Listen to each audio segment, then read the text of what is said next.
Je suis Annick Le Guenec et j'ai bientôt 61 ans, donc je vis dans le quartier, je suis née dans le village, carrément à la maison.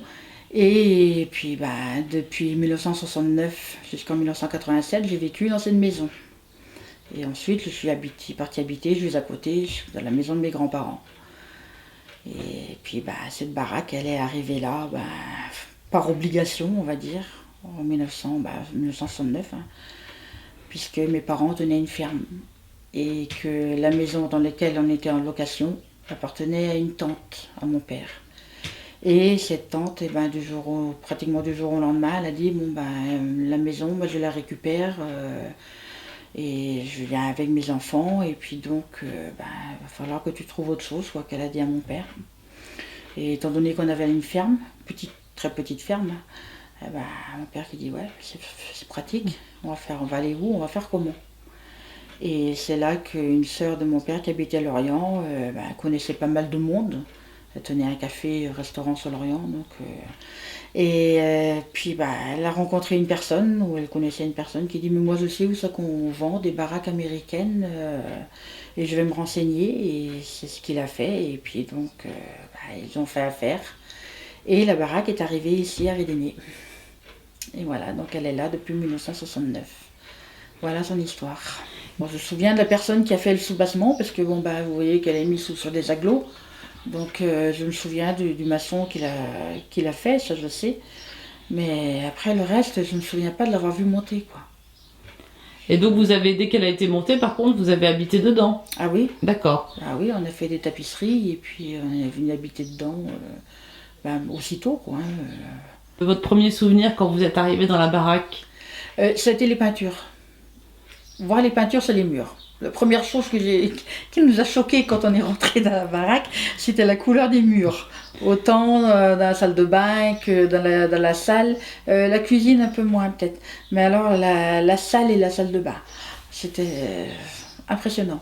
La salle de bain, il me semble qu'elle était en verre mais flashy, un verre bien flash.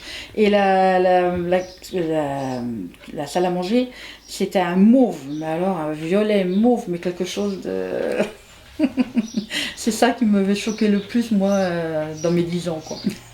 Vous avez vécu de 1969 à... 1987 que moi j'ai déménagé, je suis pas à côté, mais ma mère a continué à vivre ici. Et je mangeais avec elle tous les soirs, puisque comme je travaillais moi aussi, donc à l'extérieur, le soir, plutôt que de manger l'une chez l'autre, enfin chacun chez soi plutôt, pardon, donc on mangeait toutes les deux en même temps, quoi. Soit elle cuisinait, soit c'est moi qui cuisinais, enfin on s'arrangeait. Et donc j'ai vécu ici très très longtemps, quoi, on va dire. Oui, jusqu'à l'année dernière, quoi. Elle adorait sa baraque. Elle dit moi je suis bien dans ma baraque. Elle a jamais dit, quand... J'imagine que votre papa est décédé avant. En 87. Ouais, 87. Et jamais elle a dit, j'aimerais bien déménager. Jamais. Jamais, jamais.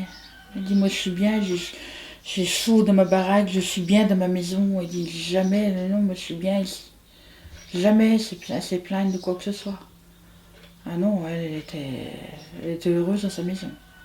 Et qu'est-ce qu'elle aimait bien particulièrement dans cette maison? Je sais pas, je saurais même pas vous le dire. Le fait qu'elle était chez elle, qu'elle avait son jardin et puis tous les souvenirs qu'elle avait de sa vie, quoi, puisque de Guiligomard, parce qu'elle habitait Guiligomard quand elle était jeune fille, et donc de Guiligomard elle est venue ici habiter à Rédéné. On était dans la maison juste à côté, dans la cour, plus loin, et donc elle a toujours été dans le coin, donc non, c'était sa maison, elle me dit moi je suis bien là, qu'elle dit, ma maison en carton, qu'on me disait souvent. C'est un peu ça. Souvent on lui a dit on va te mettre une douche. Oh non, non, non, c'est très bien pour moi comme ça. Bon écoute. Je l'avais à l'ancienne, quoi, on va dire, quoi, mais ouais. Elle voulait pas de douche, elle voulait rien. Autrement on aurait fait, hein, on aurait amélioré, hein. Non, elle voulait rien entendre. Moi j'aime bien cette baraque, c'est sûr que c'est ce que j'ai dit, le jour où on va la mettre par terre, Moi, je pars le matin, je reviens pas avant le soir. Bah oui. Je suis pas là. Hein. Mm. Ça, Ouais. mais on peut pas la garder, c'est pas possible. Mm. Après, il faut l'assurer, il faut continuer à payer la taxe foncière, il faut...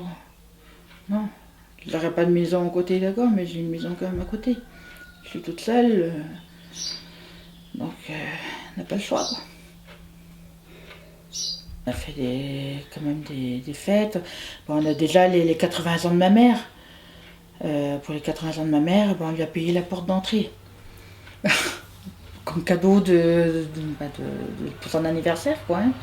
Comme elle avait fait un repas dans un restaurant, et donc tous ses petits-enfants, et ben, c'est également les enfants de son beau-fils, puisque ma soeur elle est remariée, donc les enfants de son beau-fils, enfin de ma soeur, les beaux-enfants de ma soeur, étaient tous là également, tout le monde était là. Et ben, plutôt que faire une cagnotte, on ne savait pas quoi acheter. Et comme on venait de rénover, enfin on venait de changer les fenêtres et tout ça, enfin quelques temps avant, on a dit on pourrait changer la porte. Et le menuisier, on avait été la veille déjà ma soeur et moi mettre des rubans autour de la porte chez le menuisier. Et le samedi matin, puisque c'était un samedi le repas, et ben un samedi à 11h, 11h30, il est arrivé avec son fourgon, avec la porte emballée. Puis bien sûr, quand elle a vu le menuisier, le gars, il fait, mais qu'est-ce qu'il vient faire ici, lui, avec son fourgon? Bon, je ne sais rien, il a peut-être quelque chose à te dire. Puis tout compte fait, c'était pour amener la porte. Ça faisait un drôle de cadeau, mais c'était un beau cadeau, quoi. Elle était chez elle, on est bien entouré dans le village et tout, on est vraiment... Non, c'était son petit monde à elle. Sa petite vie.